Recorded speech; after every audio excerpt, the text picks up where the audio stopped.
Assalamualaikum warahmatullahi wabarakatuh. Perkenalkan, nama Kakak Yolanda Lestari.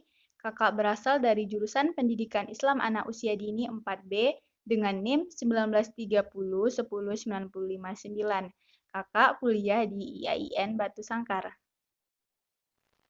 Bagaimana kabarnya adik-adik hari ini? Seperti biasa, apabila kakak tanya kabar, berarti jawabnya Alhamdulillah luar biasa, tetap semangat. Nah, sebelum memulai materi kita pada pagi hari ini, sebaiknya terlebih dahulu kita membaca basmalah dulu ya. Bismillahirrahmanirrahim. Nah, sebelum memulai materi, kita tepuk semangat dulu ya adik-adik, agar adik-adik semua tidak mengantuk. Nah, baik kita coba. Tepuk semangat. Semangat. Nah, pada pagi hari ini kakak akan memberikan sebuah materi tentang bimbingan klasikal untuk adik-adik kakak semua, yang mana tema kita pada pagi hari ini adalah membina disiplin untuk anak usia dini, lebih tepatnya untuk adik-adik kakak semuanya. Nah, apa itu disiplin? Apakah adik-adik kakak semua ada yang tahu itu disiplin? Nah, disiplin itu adalah melakukan segala sesuatu tepat waktu. Disiplin sudah bisa diajarkan sejak dini, dari anak berumur 3 tahun sampai anak berumur 6 tahun, yaitu pada saat anak memasuki sekolah di taman kanak-kanak.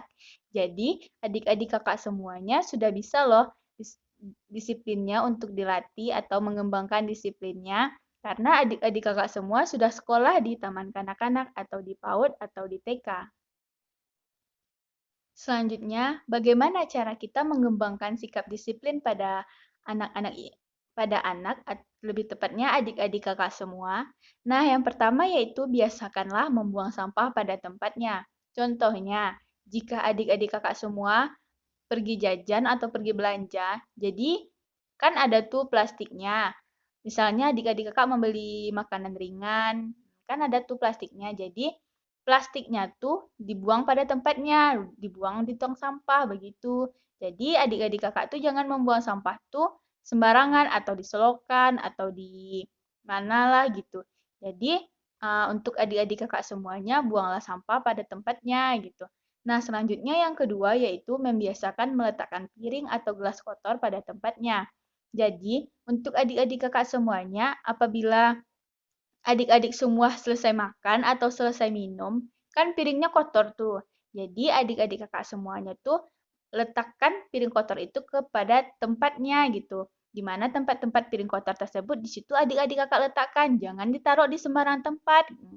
Nah, selanjutnya yaitu membiasakan untuk menaruh baju kotor pada tempatnya. Contohnya, adik-adik kakak ini kan pulang sekolah nih. Kan sekarang pakai baju putih atau pakai baju olahraga. Jadi nanti tiba di rumah, bajunya tuh dikumpulkan dan ditaruh pada satu tempat. Misalnya di dalam ember di kamar mandi. Jadi adik-adik kakak semua tuh menaruhnya di dalam dalam ember tersebut untuk baju yang kotor-kotor tadi. Baju yang adik-adik pakai pergi sekolah pada hari ini, begitu. Nah, selanjutnya yang terakhir yaitu batasan dalam bermain. Jadi, adik-adik semua harus memiliki batasan dalam bermain. Contohnya, adik-adik main jam 9, jam 10, 11. Nah, kan sebentar lagi nih mau jam 12 siang nih. Jadi, untuk jam 12 siang nih adik-adik pulang dulu. Karena kan itu kan mau masuk zuhur. Nanti kalau adik-adik main, kan tuh panas pula. Jadi nanti bisa sakit. Dan juga misalnya kan adik-adik main sampai sore atau sampai jam 5 begitu kan. Kan bentar lagi tuh kan mau azan maghrib. Jadi kalau untuk adik-adik yang mau pergi main tuh sampai jam 5 aja. Karena kalau udah jam 6 itu udah masuk maghrib dan mau malam. Nanti adik-adik tuh bisa terjatuh atau apa gitu kan. Jadi untuk adik-adik semua tuh untuk kalau selesai main tuh sampai jam 5 aja batasannya. Jadi untuk adik-adik batasan dalam bermain itu perlu. Nah, selanjutnya yaitu contoh dari disiplin. Yang pertama, disiplin di rumah. Disiplin di rumah ini seperti membantu orang tua dalam melakukan pekerjaan rumah, tidur, dan bangun tepat waktu, merapikan buku setelah belajar, makan secara teratur, membereskan mainan apabila selesai bermain, belajar dan mengerjakan PR, merapikan tempat tidur, dan menjaga kebersihan rumah. Nah, itulah contoh disiplin kita untuk di rumah. Apakah adik-adik semua paham? Selanjutnya, yang kedua adalah disiplin di masyarakat. Contohnya, kita itu kalau di masyarakat harus menjaga kebersihan lingkungan sekitar, menjaga keamanan, kenyamanan tempat tinggal dan lingkungan, dan tidak mengganggu warga sekitar atau tetangga kita sendiri. Nah, yang ketiga yaitu disiplin di sekolah. Contohnya, masuk ke sekolah tepat waktu, melaksanakan jadwal piket yang telah ditetapkan di kelas, membuang sampah pada tempatnya, duduk dengan tenang dan rapi, dan yang terakhir yaitu izin dengan pengajar jika keluar kelas dengan alasan yang dibenarkan. Nah, itulah contoh disiplin pada saat kita di sekolah.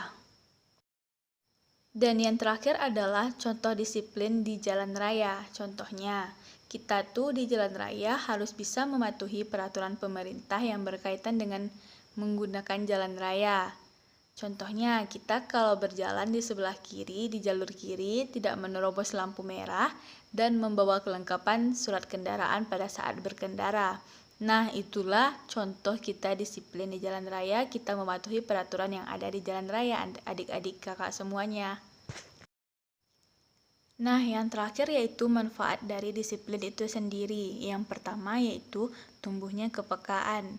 Jadi, baik seorang remaja maupun orang tua yang tumbuh menjadi pribadi yang peka atau berperasaan halus serta percaya kepada orang lain.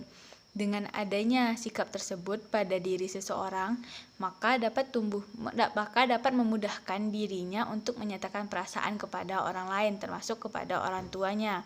Sehingga adik-adik kakak semua akan mudah memahami perasaan orang lain, sebab itu anak tersebut tidak semau-mau kepada orang lain.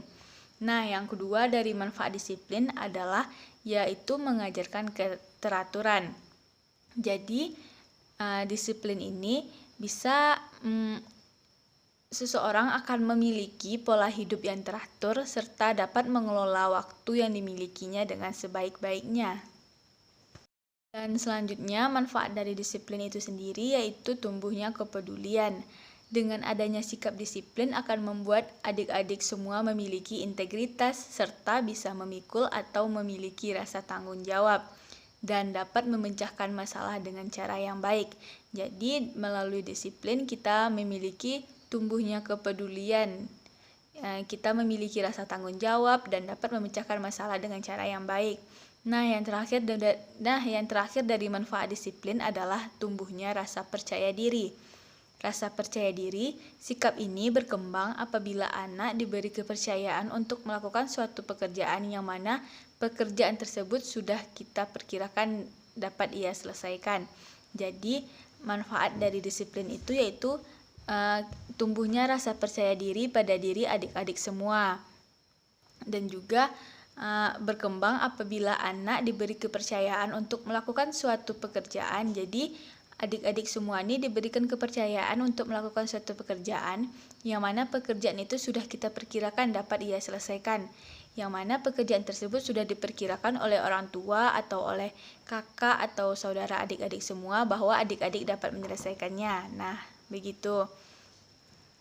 Nah, itulah bimbingan klasikal dari kakak. Apabila kakak ada kesalahan dalam penyampaian, kakak mohon maaf. Nah, kakak akhiri dengan Assalamualaikum warahmatullahi wabarakatuh. Oh iya, yang terakhir jangan lupa like, comment, and subscribe ya.